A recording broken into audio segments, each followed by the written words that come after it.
दोस्तों नमस्कार, जय हिंद, वंदे मातरम। आप सभी लोगों का मेरे यूट्यूब चैनल में स्वागत है।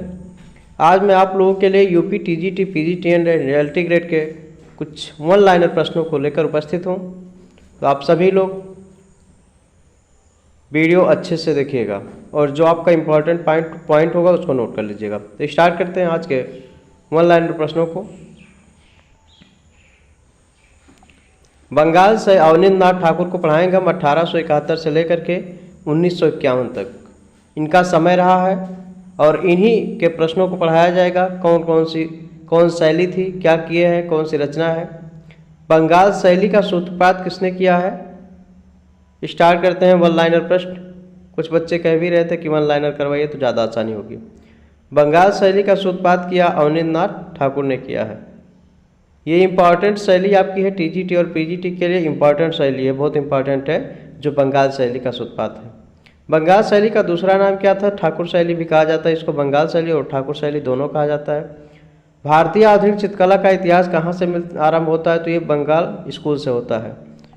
बंगाल स्कूल यानी बंगाल से। बंगाल स्कूल की मूल भावना क्या थी, तो वहाँ की शास्त्रीय एवं परंपरागत कला से प्रेरणा एवं नवीनता का समावेश था। वहाँ की मेन भावना यही थी। कौन सा चित्रकार जो कई शैलियों को अपने में समाहित कर सकता था, तो अवनींद्र नाथ ठाकुर ऐसे कलाकार थे जिन्होंने कई शैलियों को अपने अंदर समाहित कर सकते थे।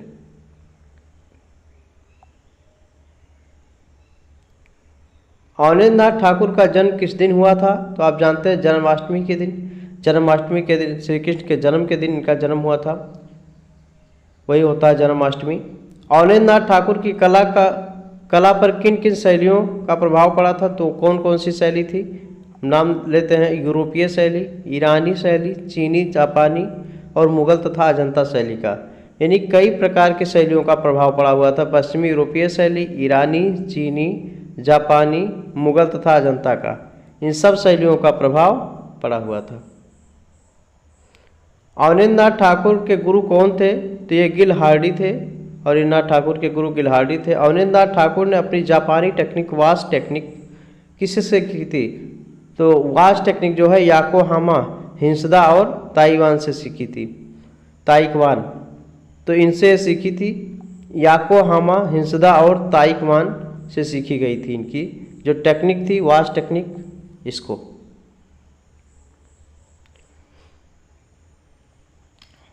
वाश पेंटिंग की रंग योजना कैसी थी, तो ये धूमिल थी उसकी रंग योजना जो वाश पेंटिंग होती थी। अवनींद्र नाथ टैगोर ने किसके परामर्श से बंगाल को कला को जन्म दिया था, तो इनके साथ ईवी हैवेल्स जी थे। इनके साथ मिलकर के इन्होंने बंगाल कला को जन्म दिया था। इनके परामर्श से बंगाल कला को जन्म दिया था।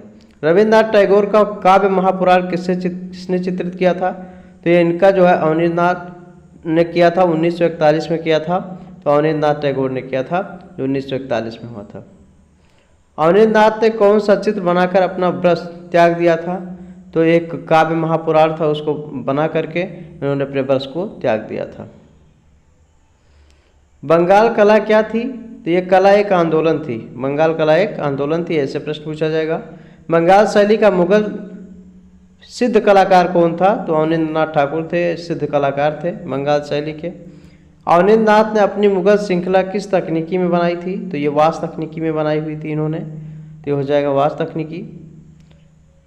अवनींद्र नाथ का प्रसिद्ध चित्र कौन सा है, तो भारत माता। इंपॉर्टेंट आप कर लीजिएगा यहाँ पे, जो अवनींद्र नाथ का प्रसिद्ध चित्र है, या आप स्टार बना करके इसको नोट कर लीजिएगा। भारत माता का चित्र इन्होंने बनाया था। भारत माता को पहले किस नाम से जानते थे, बंग माता के नाम से जाना जाता था। बंग माता को के नाम से जाना जाता था बाद में, पहले बाद में क्या नाम किस नाम से जाने लगा है, भारत माता के नाम से।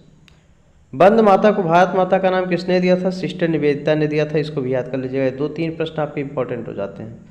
ये सिस्टर निवेदिता ने भारत माता नाम दिया था, निवेदिता जी ने।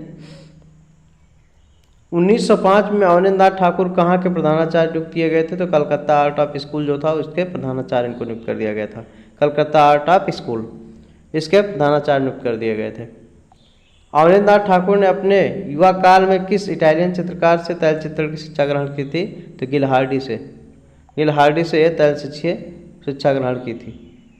1905 ईस्वी में कला भवन शांति निकेतन कलकत्ता में अध्यक्ष पद किसने संभाला था? तो इसको अवनींद्रनाथ ठाकुर ने संभाला था, जो अध्यक्ष पद था। अवनींद्रनाथ ठाकुर के चाचा का क्या नाम था? ये रविन्द्रनाथ टैगोर थे, इनके चाचा थे। अवनींद्रनाथ की कला उनके व्यक्तिगत अधिकार पर आधारित है, किसने लिखा है? तो स्टेला कैम्ब्रिज ने लिखा है कि उनकी जो कला थी उनके व्यक्तिगत अधिकार पर आधारित है, जो भी कला उनकी थी, तो स्टेला कैम्ब्रिज ने लिखा है ऐसा। कलकत्ता स्कूल ऑफ आर्ट में अवनींद्रनाथ के गुरु कौन थे? तो ये सिनोरदी लाडी, इन्होंने इनके गुरु थे। कलकत्ता स्कूल ऑफ आर्ट में अवनींद्रनाथ के गुरु कौन थे? सिनोरदी लाडी थे। भारतीय शिल्प के षडांग नामक पुस्तक किसने लिखी है? तो अवनींद्रनाथ टैगोर ने लिखी है, जो भारतीय में षडांग की पुस्तक है। अवनींद्रनाथ ने मुखौटा या कार्टून से क्या उजागर किया था? सामाजिक बुराइयों को उजागर किया था, जिससे मुखौटा के द्वारा सामाजिक बुराइयों को देखा जाता था। अवनींद्रनाथ का भारतीय शैली में बना प्रथम चित्र कौन सा था? तो शुक्लाभिसारे जो चित्र बना हुआ था, ये भारतीय शैली में प्रथम चित्र था। अवनींद्रनाथ ने रेखा चित्रों की शिक्षा किससे प्राप्त की थी? तो श्री पामर से प्राप्त की थी। अवनींद्रनाथ ने रेखा चित्रों की, जो रेखा चित्र होते हैं, उनकी शिक्षा प्राप्त की थी। अलग अलग शैली थी, अलग अलग तकनीकी थी, अलग अलग कवि थे, तो सबसे कुछ ना कुछ कई कवियों से प्राप्त किया इन्होंने।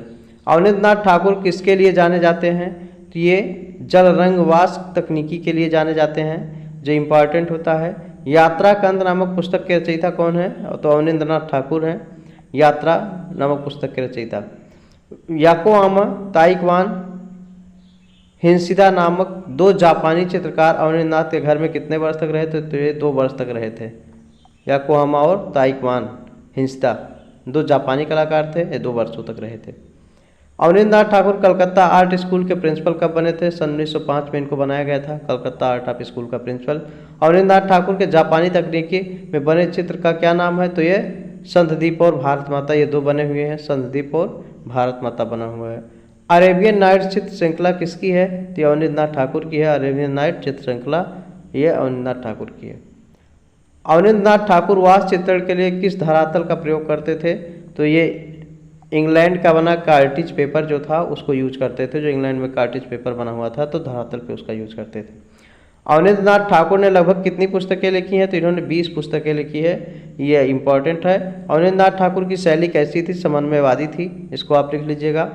और आप सभी लोग, अगर आपको वीडियो अच्छा लगता है तो लाइक कीजिएगा, अपने दोस्तों को शेयर कीजिएगा और चैनल को सब्सक्राइब कर लीजिएगा। एक छोटी सी सहयोग कीजिएगा चैनल के लिए आप लोगों के माध्यम से।